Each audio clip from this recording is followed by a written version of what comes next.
এবছরের উচ্চ মাধ্যমিক পরীক্ষায় মালদা জেলা থেকে যুগ্মভাবে পঞ্চম স্থান অধিকার করেছে দুই পরীক্ষার্থী। 492 নম্বর পেয়ে পঞ্চম হয়েছে অর্ণব কর্মকার এবং সুপ্তস্থিত সরকার। এর মধ্যে অর্ণব মালদা রামকৃষ্ণ বিবেকানন্দ বিদ্যা মন্দিরের ছাত্র। তার বাড়ি মালদা শহরের সিঙ্গাতলা এলাকায়। তার এই ফলাফলের জন্য স্কুল ও গৃহশিক্ষক এবং বাবা মার অবদান রয়েছে। আগামীতে চিকিৎসক হতে চায় সে। ভালো লাগছে খুবই। প্রথমে প্রত্যাশিত সেই ফল বিশেষ কিছু প্রত্যাশা করিনি আমি। পরীক্ষাটা ভালো হয়েছিল, আশা ছিল ভালো নাম্বার একটা উঠবে, কিন্তু এতটা আশা করিনি। রাজ্যের মধ্যে পঞ্চম স্থান, কিভাবে কাদেরকে কৃতিত্বটা দিচ্ছ? প্রথমেই আমার সকল স্কুলের স্যারগুলো, তারপর স্কুলের মহারাজ ছিলেন, খুবই সাপোর্ট করেছেন উনি। আমার সমস্ত টিউশনের টিচার, বাবা মা, আমার মামা দাদু এরা খুবই সাপোর্ট করেছেন। বাবা মা ভাইও সাপোর্ট করেছে খুব। এদের সকলকে মধ্যে কৃতিত্ব ভাগ করতে চাই। তাও 4 থেকে 5 ঘন্টা পড়েছি। আমার অমরচন্দ্র কর্মকার, উনি গাজল মহাবিদ্যালয়ের বাংলার প্রফেসর। আর মা বাসবী সাহা, উনি প্রাইমারি স্কুলে পড়ান, কৃষ্ণপুর প্রাইমারি স্কুলে শিক্ষিকা। তোমার এমনি হবিস কি? পড়াশোনার সময় বাকি সময় কি করতে? পড়াশোনা ছাড়া এমন ছবি আঁকতে ভালো লাগতো খুবই, গল্পের বই পড়তেও ভীষণ প্রিয় ছিল, মাঝে মধ্যে গিটারও বাজাতাম একটু, সেইগুলোই আর কিছু। খেলাধুলার প্রতি কোনো আগ্রহ? ক্রিকেট আমার ফেভারিট খেলা। ক্রিকেট ফেভারিট খেলা? ফেভারিট প্লেয়ার কে? Favourite player M S Dhoni. অন্যদিকে মেধা তালিকায় যুগ্মভাবে পঞ্চম স্থানাধিকারী সুপ্তস্থিতা সরকার হবিপুরের বুলবুলচন্ডী গিরিজা সুন্দরী বিদ্যা মন্দিরের ছাত্রী।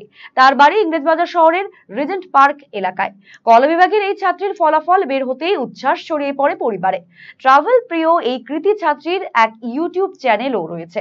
আগামীতে শিক্ষিকা হতে চায় সুপ্তস্থিতা।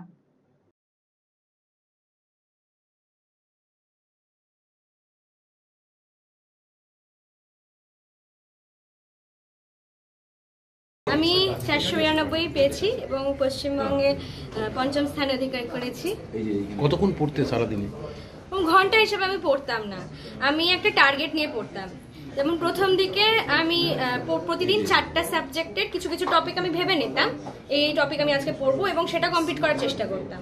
এবং পরের দিকে যখন আর একটু দিন বাড়লো, তখন আমি পড়াগুলো মোটামুটি যখন মুখস্থ হতে শুরু করলো, তখন আমি প্রতিদিন 6টা সাবজেক্টই রিভিশন দেওয়ার চেষ্টা করতাম। টিচার কতগুলো ছিল? হ্যাঁ, আমার প্রথম দিকে 6টা টিউশনই ছিল। তারপরে বাংলা শিক্ষক হঠাৎ করে পড়ানো ছেড়ে দেন কোনো কারণে, তো তারপরে আমি বাংলাটা ইউটিউব দেখেই। কতক্ষণ পড়তে? আমি মোটামুটি 4-5 ঘন্টা। সাবজেক্ট কি ছিল? সাবজেক্ট ছিল ইতিহাস, ভূগোল, মিউজিক আর রাষ্ট্রবিজ্ঞান আর ইংলিশ বাংলা। কোন স্কুল থেকে হলে তুমি? কোন স্কুল? আমি বুলবুলচন্ডী গিরিজা সুন্দরী বিদ্যা মন্দির। আগামী দিন কি হতে চাও? আগামী দিনে আমার টিচিং লাইনে যাওয়ার ইচ্ছা আছে, শিক্ষকতা করার। হবি কি আছে? হবি আমি ইউটিউবে একটা চ্যানেল আছে, বারবিস জার্নি জয় নামে, এবং ওখানে আমি ট্রাভেল ব্লগ বানাই। আমি ঘুরতে ভীষণ ভালোবাসি, তো ওরকম আমি ভিডিও করে এনে ট্রাভেল ব্লগ বানাই। আর গান করি, গান, আবৃত্তি চর্চা এগুলো রয়েছে।